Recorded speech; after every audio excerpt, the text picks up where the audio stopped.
তাফসীরে 10 প্রকার মানুষের নাম আমি পেয়েছি। অনেক মানুষ মরণের পরেই তার চেহারা পাল্টিয়ে কুকুরের মতো হয়ে যাবে।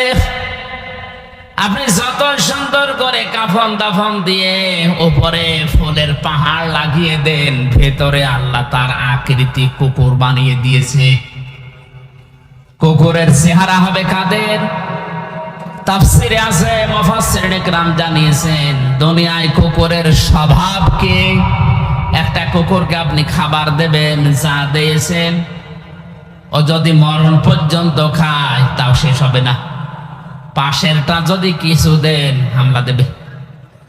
এই কথা বলছে না? কুকুরের এই চরিত্র, এই স্বভাব আজ বাংলাদেশে অনেকের ভেতরে আছে। নিজের যা সম্পদ আছে, যা উপার্জন করেছে, ও যদি মরণ পর্যন্ত খায় তাও শেষ হবে না। এরপরেও মানুষ একটা হামলা দেয়। এ ধরনের মানুষ দিন দিন কমে যাচ্ছে। এ 15-20 বছরে আরো বেড়েছে। নিজের যা আছে আমার মনে হয় ওর 14 বংশ কোনোদিন শেষ হবে না খেয়ে, এরপরেও পাশেরটায় হামলা দেয়। আল্লাহর কসম, কোরআনে কারিমের সূরা রহমানের আয়াত থেকে বলছি, মরণের পরে আপনার আকৃতি থাকবে না। যদি থাকে তাহলে কোরআনের আয়াত মিথ্যা হয়ে যাবে। এক কথা বলেন না কেন ভাই? এখানে সমস্যা আছে। এই ইউটিউবার যারা আছে, এই যে ভিডিও করছে, এই কথাটা মনে হয় কাট করে কালকে ছেড়ে দেবে যে হুজুর কোরআন মিথ্যা হয়ে যাবে। এই কথা বলছে, আমি এটা বললাম। আমি করোনা নিয়ে একটা তথ্য দিয়েছিলাম ভোলাতে, এরা কাটছাট করে এমন ভাবে উপস্থাপন করেছে, রিমান্ডে আমারও জিজ্ঞাসা করে, হ্যাঁ আপনি এটা বলেছেন। অথচ আমি তো ওইটা বলতে চাইনি।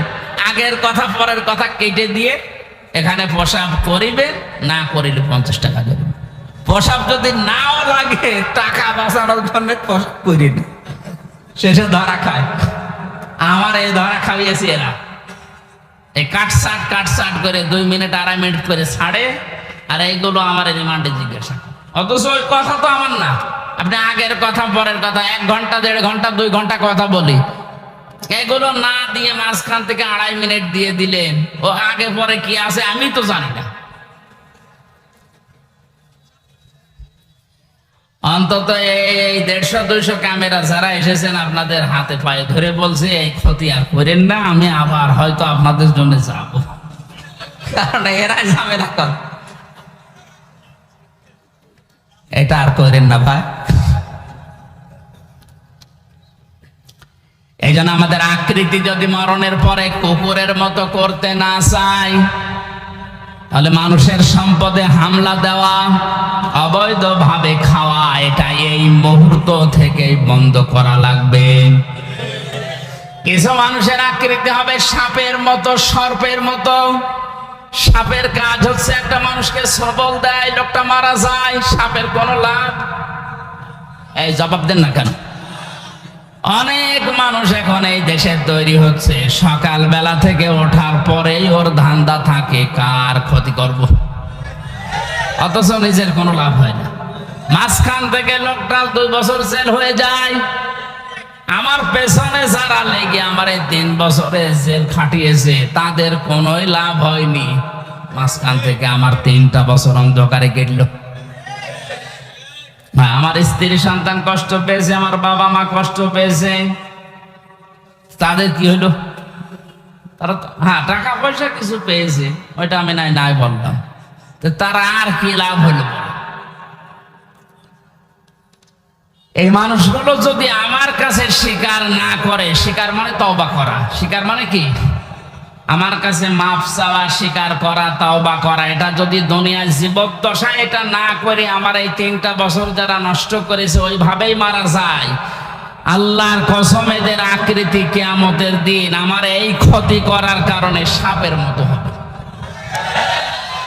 দেখলে আমি বুঝবো যে এই তো সেই লোক। শুধু আমার ব্যাপারে আমি বললাম, এরকম হাজারো মানুষের জীবনে ঘটছে এখন, না ঘটছে না?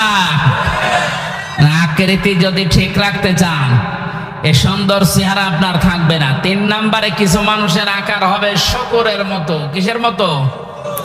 শকুর। দেখবেন নিজের বউ, ছেলে মেয়ে, বেটার বউ সব নিয়ে যায়, একটা অনুষ্ঠানে যায়, কোন জায়গায় যে নিজে বসে বসে এক জায়গায় থাকে, আর ওগুলো সব কচু খেতে ছেড়ে দেয়। কার সাথে কি করছে আল্লাহ ছাড়া কেউ জানে না। কত মানুষের চরিত্র আজ তাকান, নিজের বউ যদি সুন্দর হয় দিশাই পায় না করবে কি, আরো সুন্দর করে সাজায়, মানুষকে দেখায় যে জিনিস আমার আছে। জিনিস আছে, আপনি নিজে দেখেন, মানুষ দিয়ে দেখানোর দরকার কি? বউ সুন্দরী যার, এগুলো যদি দেখানোর মতো জিনিস হতো, তো এই যে কোরআন শরীফ আমি হাতে নিয়ে বলছে আমারটা আমি সত্যি আগে দেখাতাম। আপনার যে আমার বউ একেবারে কম সুন্দর তা না। রিমান্ডে একটা কথা তো বলতে নেই, রিমান্ডে আমার বিয়ের একটা ছবি ছিল মোবাইলে, ছবি উল্টাতে উল্টাতে বলছে হ্যাঁ হুজুর আপনার এই মোবাইলে পূর্ণিমার ছবি। পূর্ণিমা মানে পূর্ণিমা আমি কোথায় পাবো? এই যে এটা আমার বউ। হ্যাঁ হুজুর এত সুন্দর বউ কি করে পাইল? এই বউ দাঁড়ান তুলে নিয়ে আসবো। এই শেষ পর্যন্ত আরো বউ দেখানোর জিনিস না, এটা দেখার জিনিস। মেয়ে লোকের এই চেহারা, এই সৌন্দর্য শুধুমাত্র তার স্বামীর জন্য, তার বাবার জন্যও না। এই কথা বলেন না কেন? যে বাবা জন্ম দিয়েছে ওই বাবার জন্যও যদি এই সৌন্দর্য উপভোগ করা জায়েজ না থাকে, শুধু স্বামী বাদ দিয়ে, তাহলে দুনিয়া আর কার জন্য জায়েজ হয় আপনি আবার বিবেক দিয়ে বলেন। এরপরও যদি কেউ নিজের বউকে, নিজের যুবতী মেয়েকে আরো সুন্দর করে সাজিয়ে প্রদর্শন করেন যে জিনিস আমার আছে দেখো, কিয়ামতের দিন আপনার এই আকৃতি থাকবে না, আপনি শুকর হয়ে উঠবেন। জোরে বলেন নাউজুবিল্লাহ। কত মানুষ আল্লাহওয়ালা দেখতে মনে হয়, নামাজ পড়ে, তাহাজ্জুদের নামাজ পর্যন্ত পড়ে, কিন্তু বাড়িতে এই পর্দার ব্যাপারে উদাসীন, কিছু মনেও করে না। আমার জেলাতে একবার ম্যাট্রিক পরীক্ষা দিতে নিয়ে যাবে মেয়েকে, এই 16 বছর 17 বছর বয়স এরকম যুবতী মেয়েকে ম্যাট্রিক পরীক্ষা দেওয়ার জন্য বাবা এই ভ্যানের পেছনে বসে ঘন্টা দিয়ে তসবিহ নিয়ে আল্লাহ আল্লাহ করছে, আর মেয়েকে সামনে বসিয়েছে। আমি মোটরসাইকেল নিয়ে সামনে দিয়ে যাচ্ছিলাম, ডাক দিয়ে বলছে মুরব্বী এইভাবে আছেন একেবারে সব কিছু ঢেকে? বলছে বাবাজি দিনকাল ভালো না, কার মেয়ের দিকে নজর দেয় বলা যায় না, এই জন্য আমি আল্লাহ আল্লাহ করছি।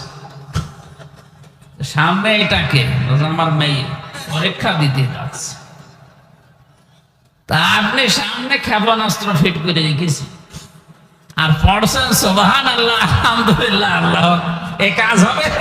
আগে ওইটা ঢাকে, আপনার মাথা পাগড়ি দেওয়ার দরকার নেই, এই পাগড়ি ওই মেয়ের মাথায় দিই।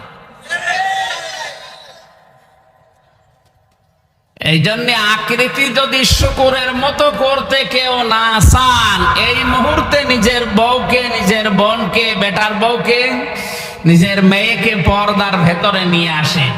আপনাকে বাঁচার জন্য আমি বললাম, এরকম 10 প্রকার আছে, আমি সবগুলো বলতে পারছি না।